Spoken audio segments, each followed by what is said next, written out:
Semuanya kembali lagi di channel Hitspedia. Kali ini masih lanjutan dari pembahasan sebelumnya, yaitu tentang content creator dan YouTube. Nah, kali ini saya akan membahas tentang bagaimana caranya kita bisa berhasil di YouTube dan di platform digital lainnya. Nah, setidaknya ada beberapa langkah dan ada beberapa tahapan yang harus rekan-rekan pahami untuk bisa menghasilkan uang di YouTube dan di platform digital lainnya. Yang pertama adalah cari mentornya, ya. Yang pertama ingat ya, cari mentornya atau cari orang yang sudah lebih dahulu terjun ke sana dan sudah menghasilkan uang di sana. Nah, kenapa ini perlu? Yang perlu kita garis bawahi adalah kita bisa ambil ilmunya, kita bisa belajar dari mereka bagaimana teknik-tekniknya, bagaimana cara-caranya bisa berhasil seperti dia.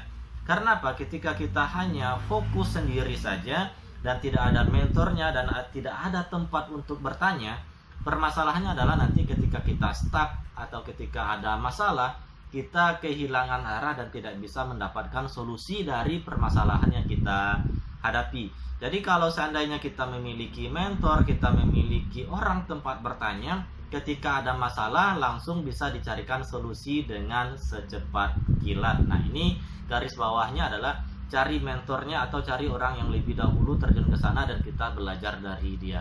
Nah, mencari mentor ini tidak hanya di dunia nyata, tapi bisa didapatkan di dunia maya juga tentunya. Nggak harus orang yang real, tetapi kita bisa berkomunikasi melalui media sosial tentunya.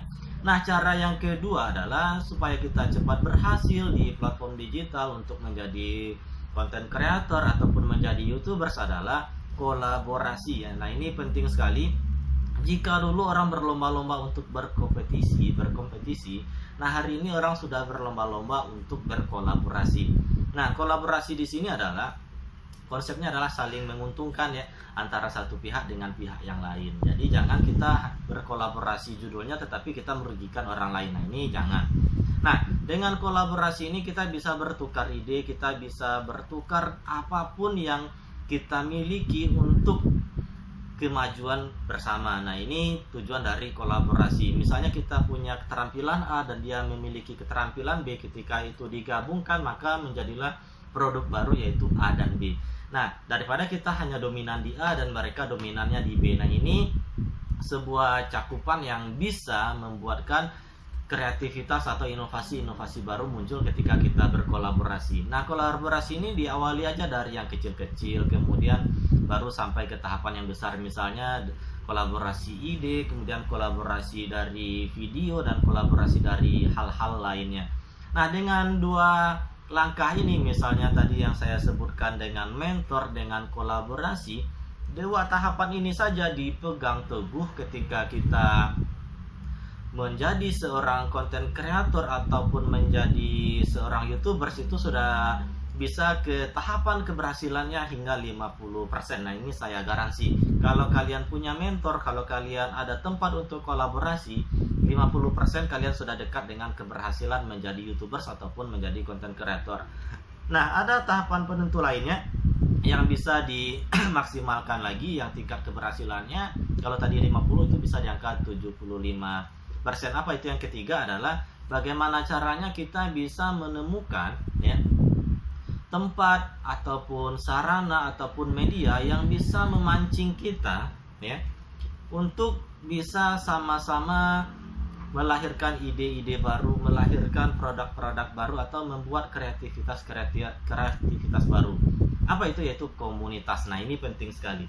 Kalau kita berada di sebuah komunitas, misalnya kita lihat si A dia buat A, si B dia buat B, dan si C buat C misalnya. Lalu kita amati, kalau seandainya saya amati dia buat A, dia buat B, dan dia buat C, kita ambil aja konsep amati, tiru, modifikasi, dan sempurnakan. Berarti kita juga bisa membuat A+, atau kita bisa membuat B+, atau kita bisa juga membuat C++-nya. Atau jangan kan plus, minusnya aja dibuat, itu sudah sangat menguntungkan. Jadi jangan remehkan komunitas, itu sangat penting ya. Selain kolaborasi, kita juga perlu komunitas untuk merangsang ide-ide kreatif kita yang sudah ada untuk menjadi lebih baik lagi. Apalagi ketika komunitas itu sangat positif, dia bisa memberikan masukan kepada kita, dan kita sering bertemu misalnya melakukan kopi darat dan saling bertukar dan berinteraksi. Nah, ini jauh lebih positif lagi untuk keberhasilan kita menjadi content creator ataupun menjadi YouTuber. Sebetulnya banyak poin-poin lainnya yang bisa kita lakukan untuk bisa berhasil menjadi seorang content creator ataupun YouTuber, selain dari mentor, selain dengan kolaborasi dan komunitas tadi. Dan tentunya itu tidak perlu saya sebutkan, kalian bisa pahami sendiri tentunya apalah yang lainnya. Nah, dengan 3 hal ini saja saya yakin kalian bisa cepat monetize dan bisa menghasilkan uang dari platform-platform digital. Entah itu sebagai content creator, sebagai influencer, sebagai YouTuber, dan sebagai apapun itu yang kalian inginkan. Kuncinya carilah mentornya, berkolaborasilah, dan cari komunitasnya untuk bertukar pikiran supaya pikiran kita fresh dan bisa melahirkan ide-ide yang positif ke depannya. So, sampai jumpa di video